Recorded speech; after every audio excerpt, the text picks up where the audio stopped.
আসসালামু আলাইকুম। এটা হইতেছে অরিজিনাল ইমি সিস1 ইমি ডিজেল ইঞ্জিন কোম্পানি লিমিটেডের।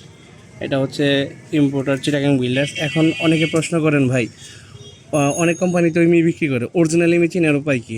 ধরেন আপনি এগুলা কিছুই বোঝেন না, ধরেন এখানে কোনো ব্র্যান্ডের নাম অথবা যা আছে এগুলো কিছু নাই, অথবা পুরা ইঞ্জিনের কোনো ট্যাঙ্কি অথবা কোনো জায়গায় লেখা টাখা নাই, আপনি কীভাবে বুঝবেন যে এটা অরিজিনাল? দেখেন এই পাশে আমি যদি আপনাদের দেখাই, এই চাকা যেখানে আছে, চাকার পাশে এখানে দেখেন একটা মডেল নাম্বার লেখা আছে।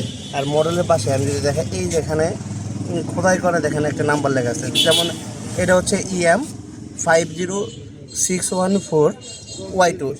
আপনার অরিজিনাল যে ইঞ্জিনটা, অরিজিনাল ইঞ্জিনের মধ্যে এইখানে খোদাই করা সিরিয়াল নাম্বার দেখা যায়। আপনারা এইভাবে ফলো করে আপনার মাল কিনবেন। অবশ্যই যে দোকানদারের কাছ থেকে মাল নেবেন তাকে আগেই বলে রাখবেন যে ভাই আমি আগে মাল দেখবো, যদি অরিজিনাল হয় সেক্ষেত্রে আমি মালের টাকা দেবো, তার আগে কিন্তু মালের টাকা দিব না।